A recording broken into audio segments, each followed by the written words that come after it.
Good afternoon all of you. आज का हमारा टॉपिक है बायनोमियल थ्योरम। कल ये टॉपिक हो चुका था लेकिन टेक्निकल कंडीशन की वजह से क्लियर नहीं था, इसलिए इसको फिर से रिपीट किया जा रहा है। तो आज का टॉपिक हो जाएगा बायनोमियल थ्योरम। इसका स्टेटमेंट है, if n there is an exponential the theorem showing the square of x plus a to the power n a series is called the binomial theorem। तो ये बोल रहा है यदि n कोई घातांक हो तब x plus a to the power n के प्रसार को बिनोमियल थ्योरम कहते हैं। यदि n if n there is a positive integer, this theorem is called the binomial theorem for the positive integer exponential. यदि n जो है पॉजिटिव इंटीजर है, मतलब n जो है धनात्मक पूर्णांक है, तब यह थ्योरम धनात्मक पूर्णांक घातांक के लिए बिनोमियल थ्योरम कहलाएगा। ये हो गया इसका स्टेटमेंट।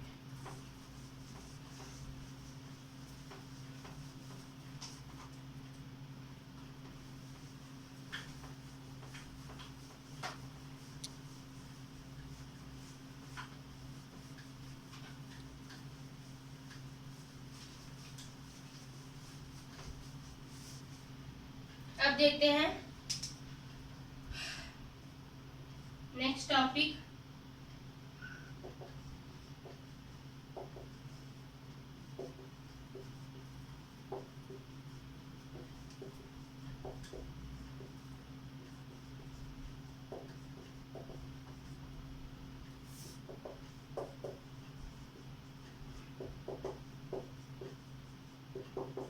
नेक्स्ट टॉपिक है binomial theorem for the positive integer index.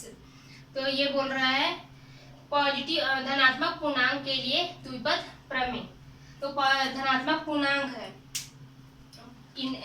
Positive integer, तो इंटीजर का वैल्यू मैं बताई थी वो होता है -∞ टू +∞, और बीच में 0, इधर माइनस वाला फॉर्म और इधर प्लस वाला फॉर्म। ये होता है इंटीजर के लिए, लेकिन यहाँ बोल रहे हैं पॉजिटिव इंटीजर, मतलब हमें क्या लेना है, इधर का फॉर्म प्लस वाला फॉर्म। तो यहाँ जो भी रहेगा घात में वो कैसा रहेगा, पॉजिटिव रहेगा, यहाँ नेगेटिव नहीं हो सकता। तो इसका कंडीशन है कि जो भी सूत्र में घातांक होंगे वो कैसा रहेगा, धनात्मक पूर्णांक होंगे।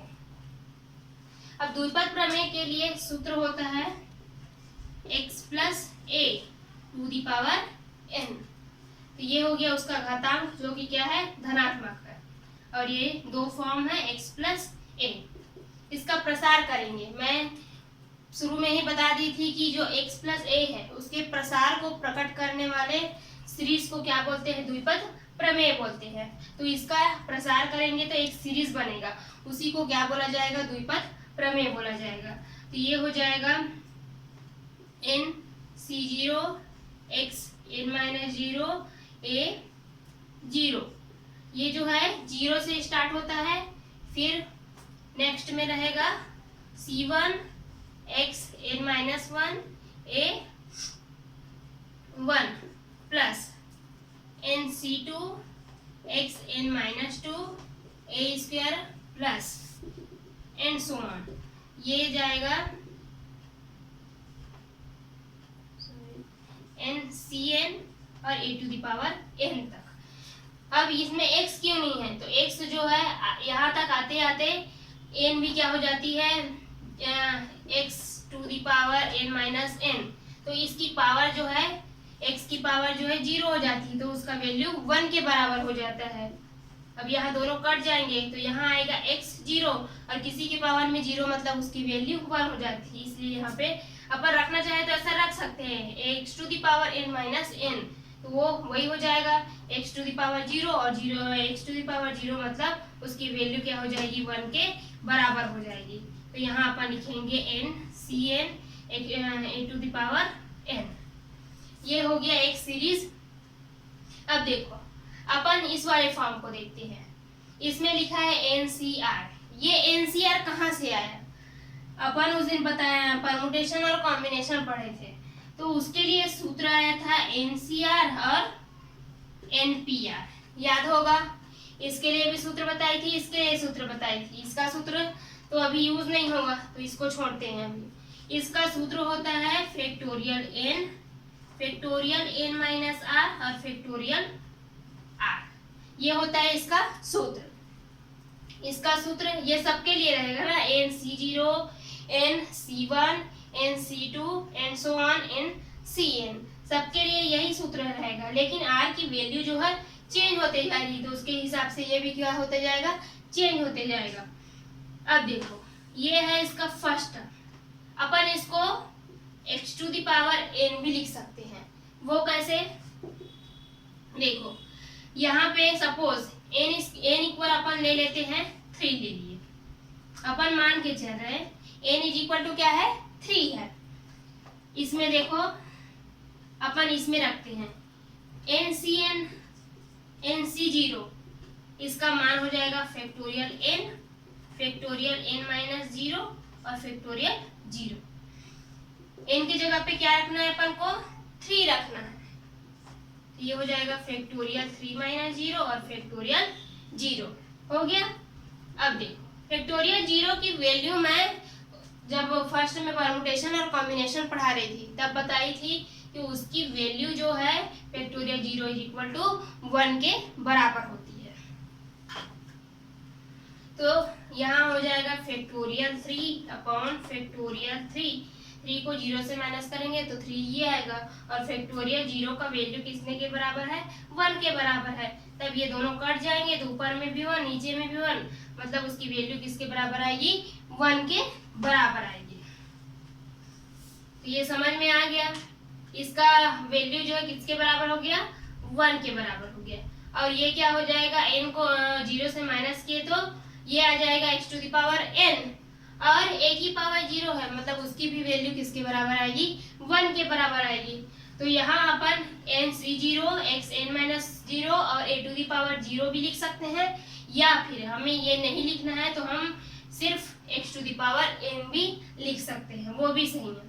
ये तो हो गया उसका प्रसार। लेकिन अपन इसको समेशन के फॉर्म में लिखना चाहें तो वो लिख सकते हैं अपन समेशन n और r इज इक्वल टू 0।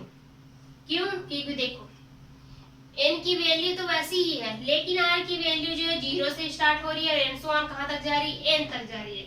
इसीलिए अपन r जो है 0 से स्टार्ट होके n तक जा रही है, इसलिए समेशन के फॉर्म में r इज इक्वल टू 0 से n लिखेंगे, और ये क्या हो जाएगा, n CR x n minus r और a to the power r। या तो अपन इसको इस फॉर्म में लिख सकते हैं या इस फॉर्म में लिख सकते हैं। ये हो गया उसका प्रसार और ये होगा उसका शॉर्ट फॉर्म। तो ये दोनों ही उसका फॉर्मूला है, ये समेशन के फॉर्म में है और ये उसका विस्तार रूप है। तो ये हो जाएगा पॉजिटिव इंटीजर के लिए इंडेक्स। अब देखते हैं एग्जाम्पल।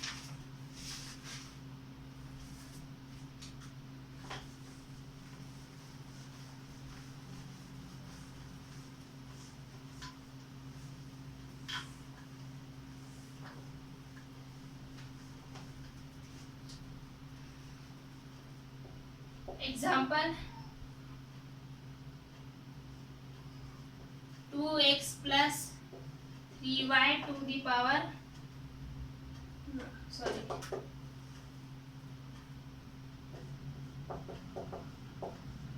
find the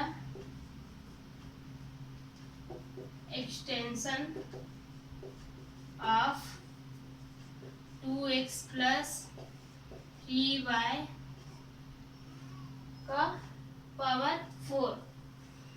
तो हमें क्या करना है, 2x प्लस 3y का विस्तार करना है या फिर प्रसार करना है। सॉल्यूशन गिवन हमें क्या पता है, 2x plus 3y to the power 4, ये हमें दिया गया है। अब इसके लिए फार्मूला होता है x plus a to the power n। इसका प्रसार करना है तो पहले अपन फार्मूला लिख लेते हैं। यहाँ पे बताई थी मैं, या तो हम x to the power n लिख सकते हैं या उसको 0 के फॉर्म में, लेकिन आएगा तो यही वो तो सब n1 हो जाएगा, तो उसको लिखने का कोई मतलब नहीं है। तो अपन x to the power n लिखिए, उसके बाद nc1 x n-1 a1 plus nc2 x n-2 a2 plus nc3 x n-3 a cube plus and so on, कहाँ तक, ncn और a to the power n, ये यहाँ तक जाएगा। अब इसी फॉर्म में क्या करेंगे, इसको जमाएंगे। इसका रूप भी कैसे है, इसके जैसा है। यहाँ 4 है तो यहाँ n है, यहाँ x है तो यहाँ 2x है, यहाँ a है तो यहाँ 3y है। ये जहाँ है वैसे ही उसको भी रखते हैं, 2x plus 3y to the power 4 equal, x की जगह पे क्या रखना है अपन को, 2x रखना है। ये हो जाएगा 2x to the power 4 plus, अब है nc1, n की जगह पे क्या है अपने पास 4 है, तो अपन क्या रखेंगे 4, तो ये हो जाएगा 4c1 और x की जगह पे 2x, 4 की जगह पे सॉरी n की जगह पे 4 माइनस 1 और a की जगह पे क्या आ जाएगा 3y, तो अपन क्या रख देंगे 3y प्लस, अब फिर से यहाँ पे n की जगह पे 4 c2x नहीं sorry 2x to the power 4 minus 2 और a के लिए हो जाएगा 3y स्क्वायर। अब थर्ड फॉर्म देखेंगे तो वो हो जाएगा 4c3 2x 4 माइनस 3 और 3y to the power 3 plus, अब देखो ये तो इसमें n तक था इसलिए n तक गया था, लेकिन यहाँ हमारे पास 4 है इसलिए 4 तक ही जाएगा। इसमें जितना पावर रहेगा वो उतने तक प्रसार होगा। यहाँ n था इसलिए ये n तक गया था, यहाँ 4 है इसलिए ये 4 तक जाएगा, तो ये हो गया 3 तक। अब आते हैं 4 तक, 4c4 और ये हो जाएगा 2x to the power 4 minus 4 और 3y टू दी पावर 4। देखो सब फॉर्म क्या हो गया, 4 4 सब 4 में चला गया, इसलिए ये अब खत्म हो गया इसका टॉपिक। ये n था तो n तक गया, ये 4 है तो 4 तक गया। अब इसको आगे सॉल्व करते हैं।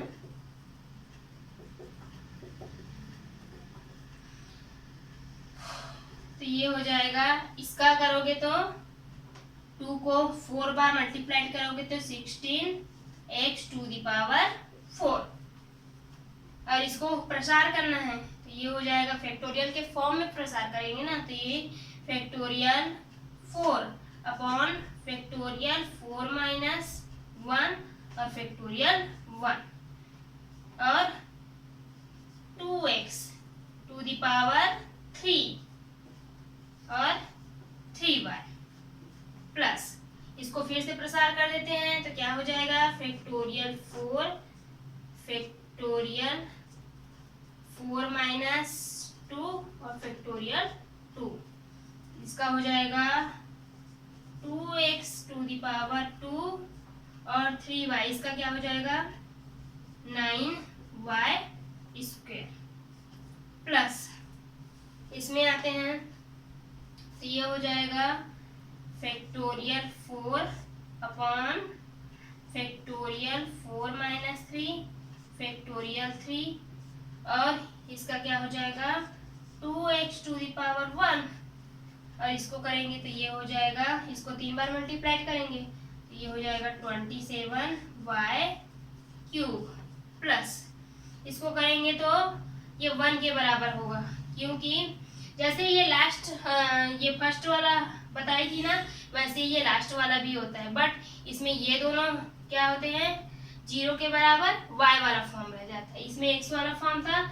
मतलब ऐसे बोल सकते हैं कि फर्स्ट वाले के लिए बाकी सब 1 के बराबर था, x वाला था, वैसे ही लास्ट के लिए a वाला फॉर्म रह जाएगा। अब a की जगह पे तो अपन 3y रख रहे हैं इसलिए 3y रह जाएगा, ये सब क्या हो जाएगा 1 के बराबर। वो कैसे होगा मैं बताती हूँ, देखो फैक्टोरियल 4 और फैक्टोरियल 4 माइनस 4 और फैक्टोरियल 4।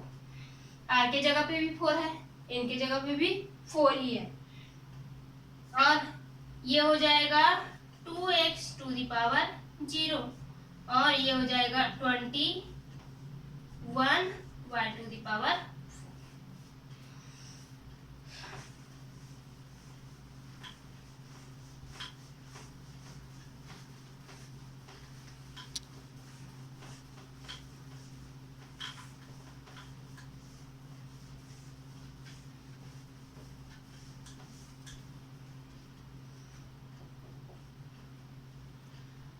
अब 16x to the power 4 plus, इसको क्या करते हैं आप सॉल्व करते हैं, तो ये हो जाएगा फैक्टोरियल 4 अपॉन, ये हो जाएगा 4 में 1 को माइनस किए 3 और फैक्टोरियल 1 का 1, तो उसको नहीं लिखते, ये इतना हो गया। इसको अब मल्टीप्लाई कर देते हैं तो क्या हो जाएगा 8x क्यूब, इसको 3 बार मल्टीप्लाई करेंगे 2 इंटू 2 इंटू 2, तो ये हो जाएगा 8x क्यूब और इंटू 3y प्लस, अब यहाँ आ गए, अब इसका भी फैक्टोरियल 4 अपॉन 4 में 2 को माइनस किए तो क्या आ गया 2, और फिर से क्या है फैक्टोरियल 2 है, इसको मल्टीप्लाई कर दो तो क्या आ जाएगा ये 4x square into 9y square plus, ये नीचे वाला फैक्टोरियल 4 अपॉन फैक्टोरियल 1 और फैक्टोरियल 3, और ये इसको अब मल्टीप्लाई कर देते हैं तो क्या हो जाएगा ये 54 और x y क्यूब, इन दोनों को मल्टीप्लाई करेंगे 2 इंटू 27, तो ये हो जाएगा 54। लास्ट वाला टर्म्स है फैक्टोरियल 4 अपॉन फैक्टोरियल 0 और फैक्टोरियल 4, यही चीज मैं बताना चाह रही थी। ये जो है 1 के बराबर हो जाएगा और ये भी 1 के बराबर, ओनली लास्ट वाला टर्म बच जाएगा। कैसे, ये 4 से 4 कटा, फैक्टोरियल 0 का वैल्यू मैं 1 बताई हूँ, तो ये यहाँ पे आ गया 1/1 मतलब 1, और ये है 2x टू द पावर 0, तो किसी के पावर में 0 मतलब उसकी वैल्यू कितने के बराबर होती है 1 के बराबर होती है, तो 1 इंटू 1 1, और 1 को फिर से 81 इंटू वाई स्क्वायर से मल्टीप्लाई करेंगे तो उसकी वैल्यू क्या आ जाएगी 81 y टू द पावर 4, क्योंकि किसी भी संख्या को 1 से मल्टीप्लाई करेंगे या भाग करेंगे तो उसकी वैल्यू रिटर्न में वही मिलती है। फिर 16x to the power 4 plus, अब इसको क्या करते हैं अपन अलग कर लेते हैं, तो ये फैक्टोरियल से निकलेगा तो क्या हो जाएगा 4 इंटू, अब अपन बाद वाले फैक्टोरियल को नहीं निकाल रहे क्योंकि ये नीचे में क्या है फैक्टोरियल 3 है, तो उसको तो काटना ही है, चाहे विस्तार करके काटे चाहे ना करे, तो अपन क्या करते हैं फैक्टोरियल 3 तक ही उसको फैक्टोरियल को हटाते हैं, और नीचे में फैक्टोरियल 3 है तो ये 3 और 3 कट जाएगा, इसलिए उसको वहीं तक रखते हैं। इन दोनों को मल्टीप्लाई कर दो तो क्या हो जाएगा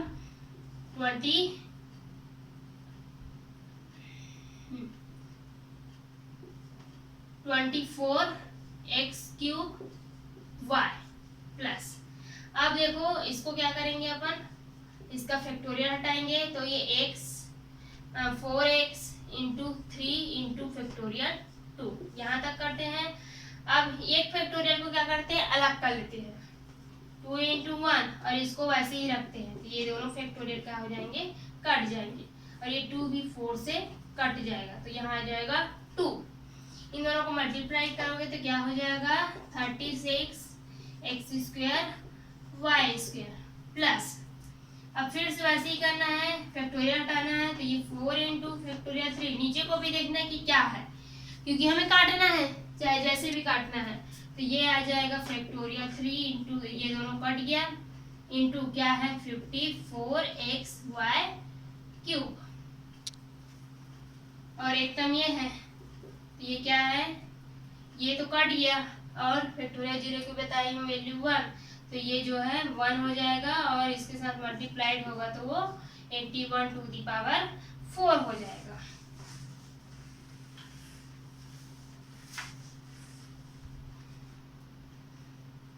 फिर आगे सॉल्व करते हैं इसको। 16x to the power 4 plus, अब इसको इसके साथ मल्टीप्लाई करो तो क्या आ जाएगा, यह हो जाएगा 96, 16 और उसके बाद 8 9 x क्यूब y प्लस, अब इसका मल्टीप्लाई किसके साथ करोगे, इसके साथ, ये क्या हो जाएगा, सॉरी ये 3 भी बचा है तो पहले इसको मल्टीप्लाई कर लो तो ये हो जाएगा 6 और 6 को 36 से मल्टीप्लाई करो तो कितना आ जाएगा, 6 36 और 18 20 216 x square y square plus, अब इसका मल्टीप्लाई इसके साथ करो तो क्या हो जाएगा,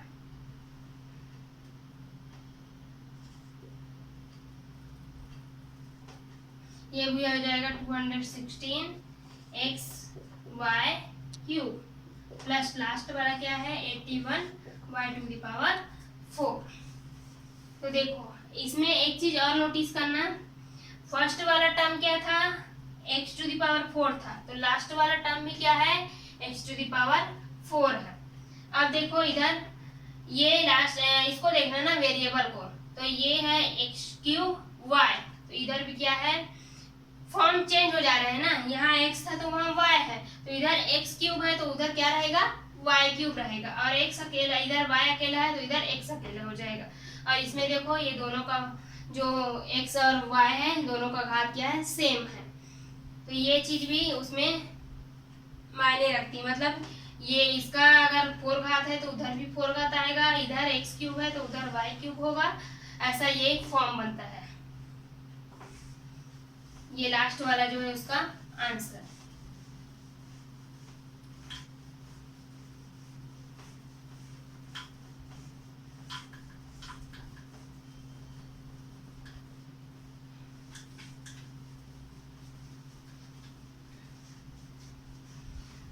और एक चीज है, जैसे अपन क्या लिखे थे अभी, बिनोमियल थ्योरम फॉर द धन पूर्णांक पॉजिटिव इंटीजर इंडेक्स, तो ये सिर्फ पॉजिटिव इंटीजर के लिए था, मतलब उसके घातांक जो है रहेगा वो पॉजिटिव रहेगा, तो अपन इसको माइनस वाले फॉर्म के लिए भी इसको प्रूव कर सकते हैं।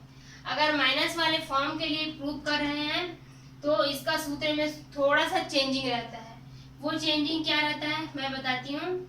ये रहेगा जैसे उसमें था वैसे ही इसमें भी x to the power n, लेकिन सॉरी पहले इसी से शुरुआत करते हैं, nc0 x n-0 और minus a to the power g, ये है फर्स्ट टर्म। तो फर्स्ट टर्म में देखो यहाँ पे इसकी वैल्यू जैसे बताई थी वैसे ही 1 हो जाएगा, और ये minus a to the power 0, अब यहाँ ये मायने नहीं रखता है कि इसके ये अंदर माइनस है या प्लस है, इसके पावर में 0 है इसलिए ये क्या हो जाएगा 1 के बराबर, तो इसको अपन क्या लिख सकते हैं, x to the power n लिख सकते हैं। ये तो हो गया फर्स्ट टर्म। अब सेकेंड टर्म के लिए फिर से वैसे ही nc1 x n-1 और minus a plus nc2 x n-2 और minus a square plus nc3 x n-3 और minus a cube plus and so on, क्या हो जाएगा ncn a to the power n, लेकिन ये किस में रहेगा, ये माइनस के फॉर्म में रहेगा। समझ में आ गया। जब यहाँ पे माइनस है, हम धनात्मक पूर्णांक के लिए ले रहे हैं तो हमें सिर्फ घातांक के लिए वो धनात्मक बोल रहा है, इधर अंदर के लिए नहीं बोल रहा है, तो ये अंदर का जो है प्लस हो सकता है माइनस हो सकता है, इससे उसको कुछ इफेक्ट नहीं पड़ेगा। लेकिन जब वो माइनस में है तब सूत्र में क्या करना है, जहां जहां ए है वहां वहां क्या करना है, अपने को माइनस लगाना है। अब ऐसा नहीं है कि यहाँ माइनस लगा तो यहाँ प्लस माइनस तो माइनस हो जाएगा करके यहाँ लगा देना है, नहीं लगाना है, क्योंकि देखो यहाँ स्क्वायर आएगा तो ये माइनस माइनस प्लस हो जाएगा, तो यहाँ माइनस लगाते हो तो वो तो यहाँ फॉलो नहीं हो रहा है। इसलिए क्या करना है, जहाँ ए है वहीं पे क्या करना है, अपने को माइनस लगाना है। तो ये लास्ट तक जहाँ पे ए टू द पावर एन है वहां भी क्या हो जाएगा, माइनस आ जाएगा। तो ये हो जाएगा माइनस वाले के लिए सूत्र। जैसे अभी पॉजिटिव के प्लस के लिए मैं सूत्र बताई थी, वैसे ही क्या करोगे, माइनस के लिए भी सूत्र निकालोगे, सॉरी आंसर निकालोगे। और वो एग्जाम्पल 2x माइनस 3y यही रहेगा। और इसमें क्या कर देना, इसके पावर को 3 करके आप लोग सॉल्व करके देखना इसमें क्या आता है। इसका एग्जाम्पल नहीं बता रही हूँ मैं, इसको आप लोग सॉल्व करके देखना, सेम रहेगा, बस इसमें चेंजिंग रहेगा। जहाँ ए है वहाँ माइनस लग जाएगा, जहाँ पे भी ए आएगा वहाँ। तो इसको आप लोग सॉल्व करके देखिएगा।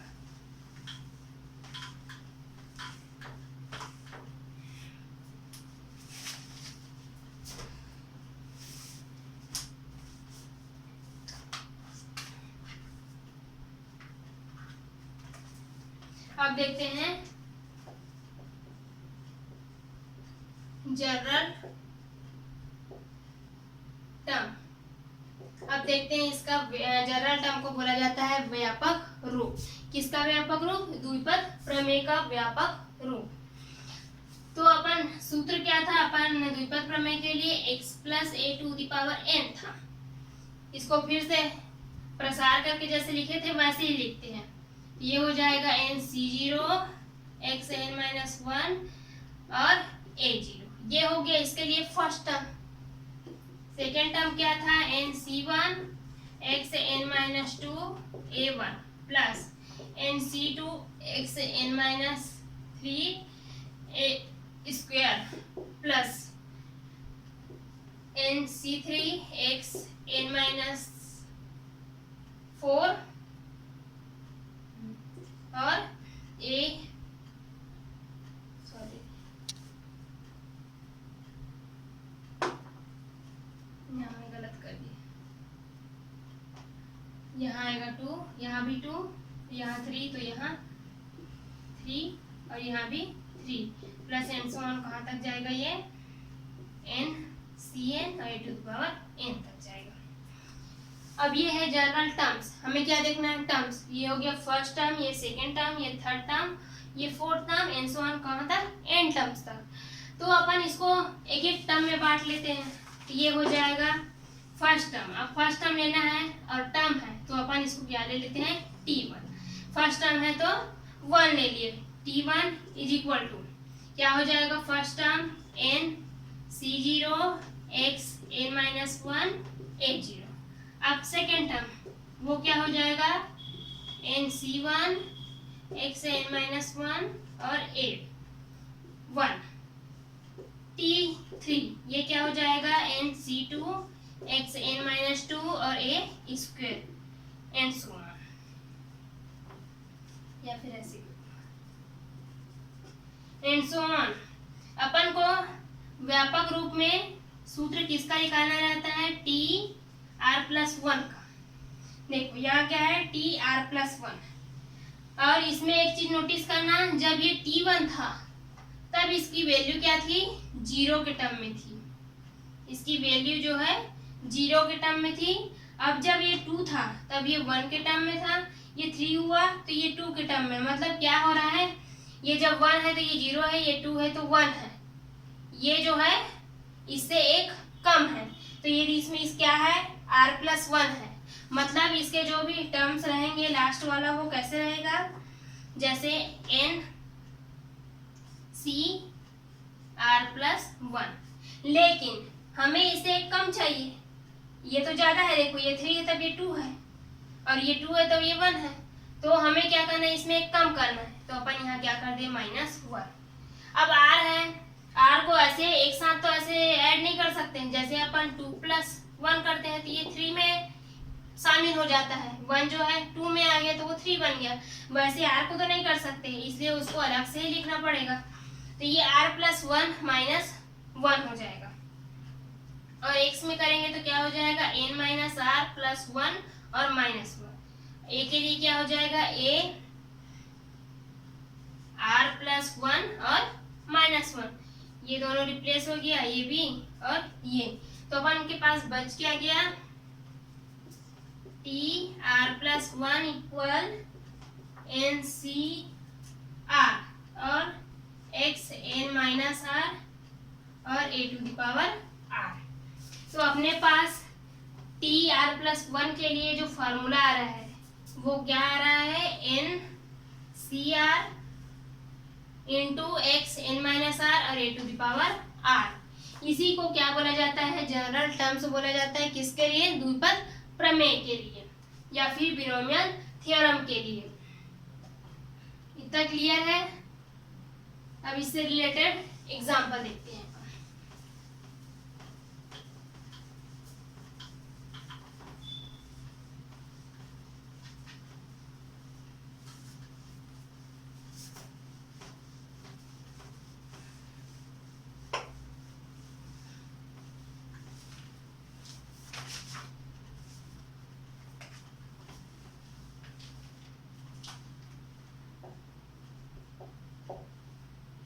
Example, x - 1/2x⁴10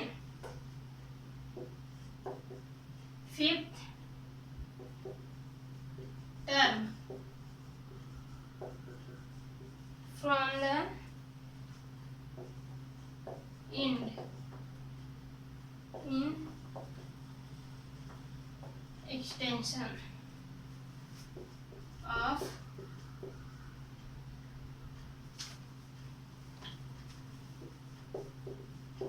find out।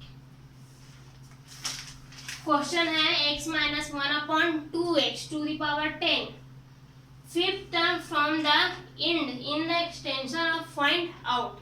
मतलब ये बोल रहा है कि x - 1/2x⁴n का अंतिम से इंड लिखा है, देखो इंड इन द एक्सटेंशन, तो अंतिम से पांचवा पद ज्ञात करना है हमें।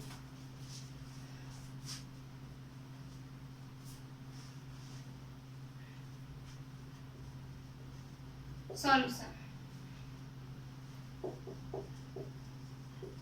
There will be a total of 11 posts in the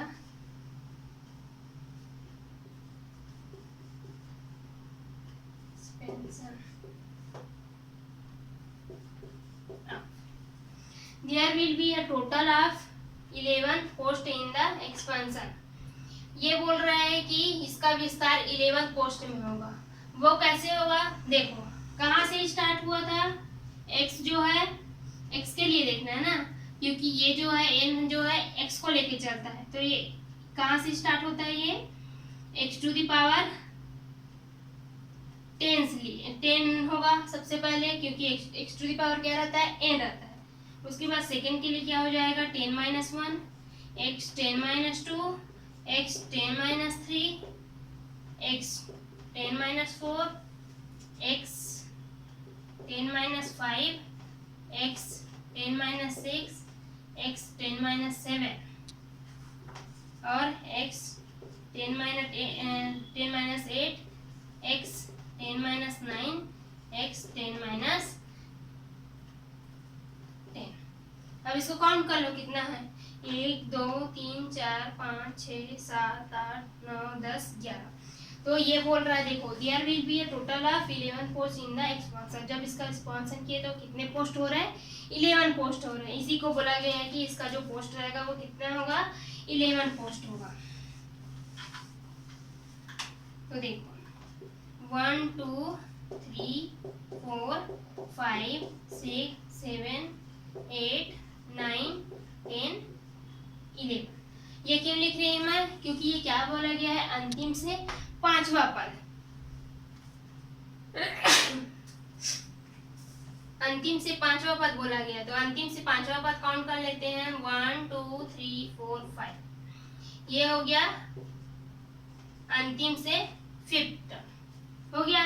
अब देखते हैं अपन बिगनिंग से, बिगनिंग से मतलब शुरुआत से, तो ये हो जाएगा 1 2 3 4 5 6 7। बिगनिंग से ये कहाँ जा रहा है, 7th टर्म में जा रहा है, तो ये दोनों क्या हो जाएंगे, एक दूसरे के इक्वल। तो ये फिफ्थ टर्म ऑफ द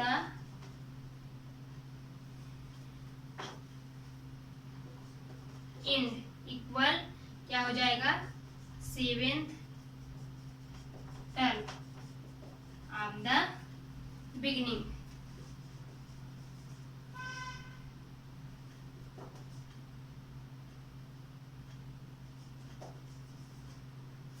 ये दोनों एक दूसरे के क्या हो जाएंगे, इक्वल। अपन लास्ट से उसको अंतिम से ला रहे हैं, तो वो क्या हो रहा है, 7 जो है फिफ्थ टर्म, लेकिन अपन बिगनिंग से या फिर शुरुआत से लेके जा रहे हैं, तो वो कौन सा टर्म है, 7th टर्म है, तो ये एक दूसरे के क्या हो जाएंगे, इक्वल हो जाएंगे।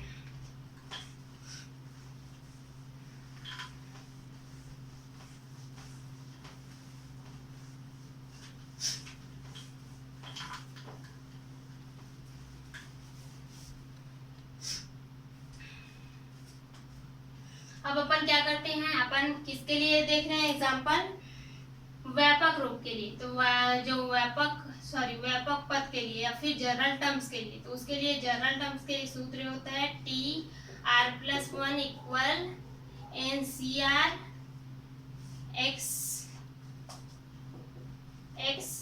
n-r और a⁻r। अपन जिसके लिए प्रूव कर रहे हैं वो क्या था, x-1/2x⁻10 था। अब देखो ये एंड से था, ये बिगनिंग से है, तो अपन बिगनिंग से ज्ञात कर लेते हैं। यहाँ है 7, r की जगह पे क्या हो जाएगा 7, लेकिन यहाँ क्या है t 7 के लिए ज्ञात करेंगे तो r+1 करना है, ये कम हो जाएगा, तो ये हो जाएगा 6+1, तब ये दोनों मिला के क्या होगा 7। अब यहाँ भी जहाँ पे भी r है वहाँ क्या आ जाएगा 6 आ जाएगा, और जहाँ n है वहाँ क्या आएगा ये 10, क्योंकि इसमें जो n का वैल्यू दिया है वो क्या है 10 है, तो ये हो जाएगा 10c6 x⁻10⁻6।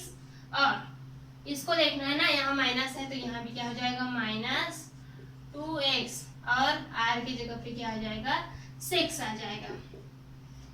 अब इसको फैक्टोरियल रूप में लिखेंगे तो फैक्टोरियल 10 और फैक्टोरियल 6, ये क्या हो जाएगा x⁴, और ये हो जाएगा -1/, इसको 6 बार मल्टीप्लाइड करोगे तो क्या आएगा 64x⁶। फैक्टोरियल 10 अपॉन फैक्टोरियल, इसको माइनस कर दो तो ये हो जाएगा फैक्टोरियल 4 और फैक्टोरियल 6 x⁴ -1/, या फिर इसको कट कर देते हैं, यहीं से क्या कर देते हैं कट, x⁴, और यहाँ x⁴ कट होगा तो कितना बच जाएगा x², तो ये हो जाएगा -1/64x²।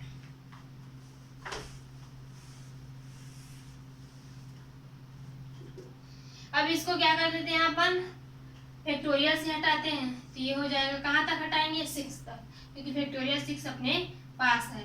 10 9 8 7 इंटू क्या हो जाएगा फैक्टोरियल 6, और इधर फैक्टोरियल 4, इसको क्या कर लेते हैं अपन, उस फैक्टोरियल को हटा देते हैं, तो 4 into 3 into 2 into 1 into factorial 6, ये दोनों कट गया।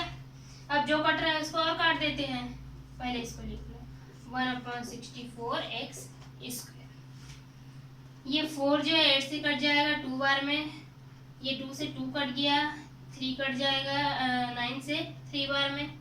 अब जो जो बच गया उसको क्या कर लेते हैं अपन,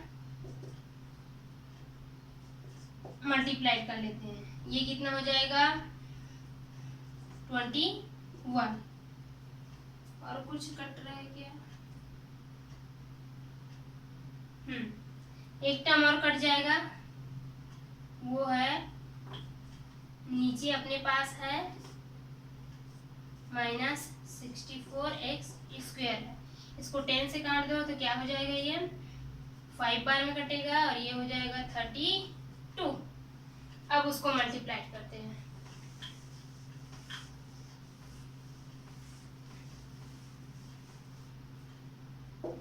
तो ये आ जाएगा, इसको मल्टीप्लाई करोगे 5 और 10, इससे मल्टीप्लाई किए तो वो ये माइनस था तो ये प्लस माइनस माइनस हो गया और इधर आ जाएगा 32 इंटू x²। तो ये हो जाएगा उसका आंसर।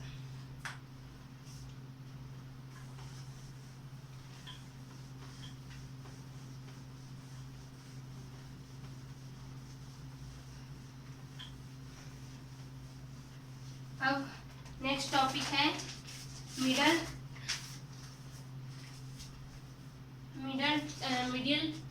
टर्म्स।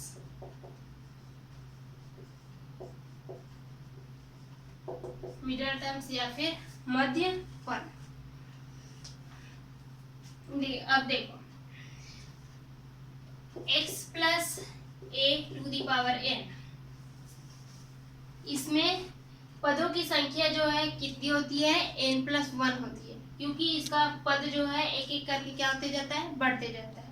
और इसका जो मिडल टर्म्स है या मध्य पद है वो n पर डिपेंड करता है और उसकी वैल्यू जो है इवन नंबर या फिर ऑड नंबर हो सकता है। इवन मतलब सम, ऑड मतलब विषम। तो ये जो n का मान है वो सम भी हो सकता है और विषम भी हो सकता है। तो इसके लिए दो कंडीशन होते हैं। Condition first, when n is even, मतलब n जो है कंडीशन फर्स्ट लगा रहे हैं, उसमें मान लेते हैं जब n क्या है, सम है, तब then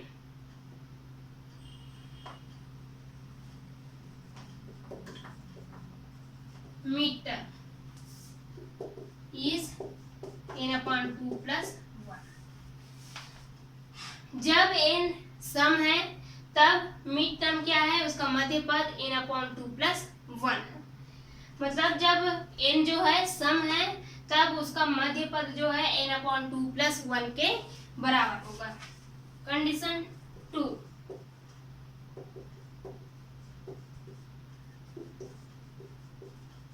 when n is odd, मतलब n जो है क्या है, अब विषम है, then mid term n/2 n+1/2 and n+3/2, इसको वा बोलते हैं ना, तो n था ये हो जाएगा, जैसे 11th 10th ऐसे बोलते हैं ना, उस टाइप का ये th लग जाएगा इसमें। तो ये दो क्या हो जाएंगे, विषम के लिए सूत्र। कौन सा, n+1/2 और n+3/2। तो अपन मिड टर्म के लिए देख रहे हैं, उसका मान जो है n पे डिपेंड करता है और वो सम और विषम हो सकते हैं। तो सम के लिए कंडीशन है, जब n जो क्या है सम है तब मिड टर्म जो क्या है n/2 + 1 है, इसके लिए सूत्र। और जब n जो है n का मान जो है विषम रहेगा तब उसके लिए कंडीशन है कि मध्य पद जो है n+1/2 और n+3/2, ये दो मान किसके लिए रहेंगे, विषम के लिए रहेंगे। अब इसका एग्जांपल देखते हैं।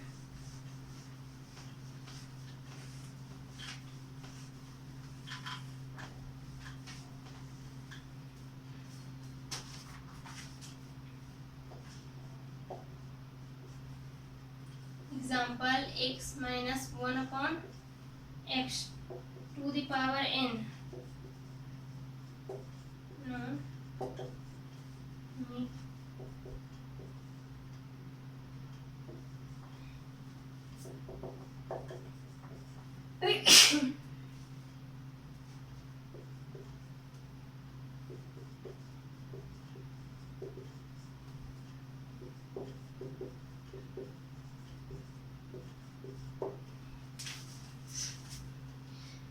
एग्जाम्पल है अपने पास x minus 1/x to the power 10, तो नॉन मिड टर्म, तो इसका मध्य पद ज्ञात करना है।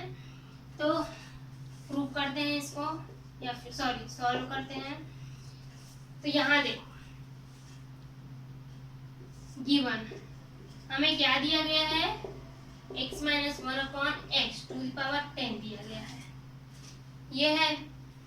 अब यहाँ here n is equal to क्या है 10, विच इज इवन।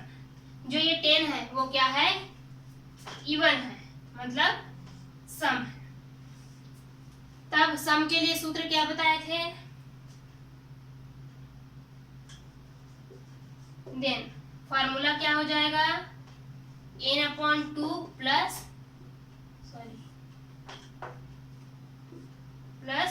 1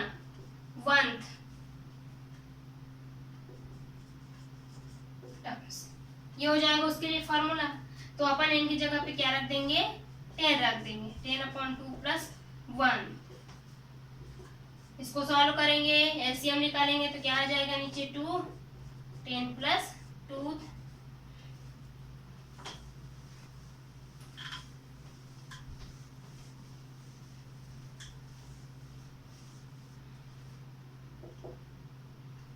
ये आ जाएगा ऊपर में, इन दोनों को जोड़ेंगे तो 12/2, ये दोनों कटेगा तो 6। तो इसमें जो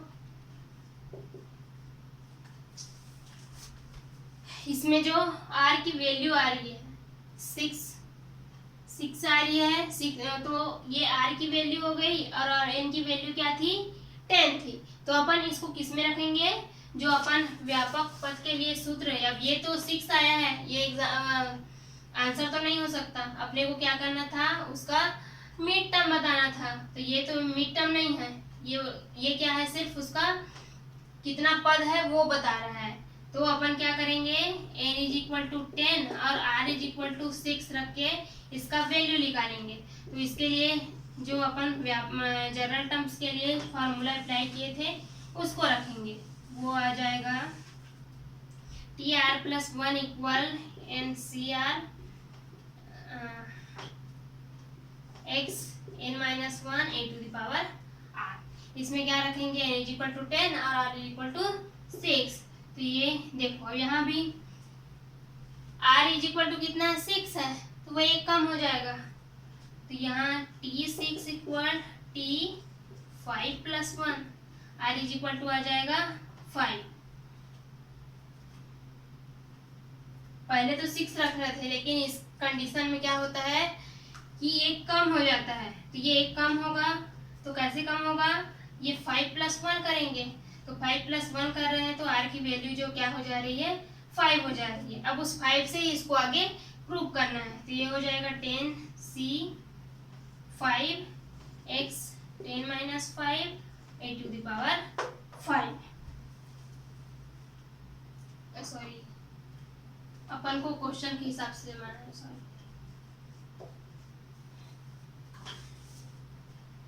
ये तो वही रहेगा, t6 10 5+1 और n के इसका फार्मूला रखेंगे। तो ये n के जगह पे 10c और ये 5, x के जगह पे x ही है, तो ये हो जाएगा x 10-5, और a की जगह पे क्या है, 1/x टू द पावर 5 हो जाएगा। ये इसको फैक्टोरियल के फॉर्म में रखते हैं, तो फैक्टोरियल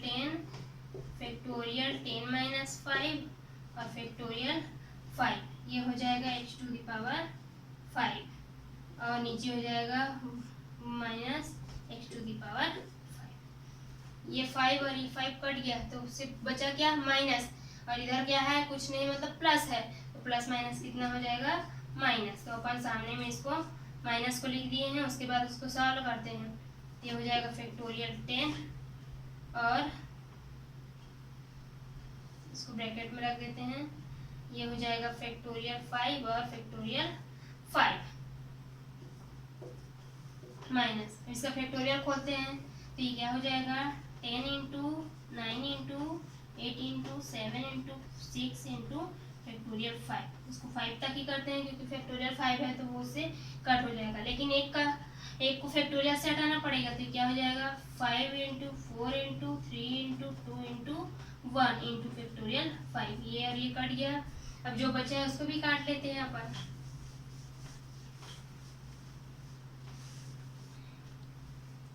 5 से 10 कटा 2 बार में, ये कट गया 2 से 2, 8 कट गया 2 बार में, ये कट गया 3 बार में। तो बच क्या गया अपने पास, इन दोनों को मल्टीप्लाई कर देते हैं 6 इंटू 6 और 6 6 36 इंटू 7 और शुरू में क्या है माइनस है और कुछ तो नहीं बचा है सर। इसको करेंगे तो क्या हो जाएगा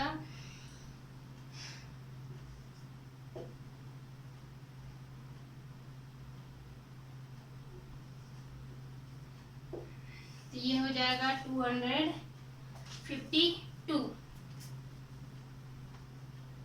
ये है इसका आंसर। तो आज हमने 3 टॉपिक पढ़ा। बिनोमियल थ्योरम, उसमें क्या पढ़े पॉजिटिव इंटीजर के लिए बिनोमियल थ्योरम और उसका जनरल टर्म्स और उसका मिडल टर्म्स, और तीनों के लिए एग्जाम्पल देखे। तो इससे रिलेटेड जो भी एग्जाम्पल होंगे वो आप लोग प्रूव करके देखना, सॉल्व करके देखना, और जाने से पहले अपना गुड आफ्टरनून या फिर कुछ भी लिख के जाना ताकि मैं प्रेजेंट एब्सेंट ये लगा सकूं। तो सभी लोग गुड आफ्टरनून लिख दीजिए या फिर कुछ भी अपना बोल हेलो हाय कर सकते हैं प्रेजेंट लगाने के लिए। Thank you.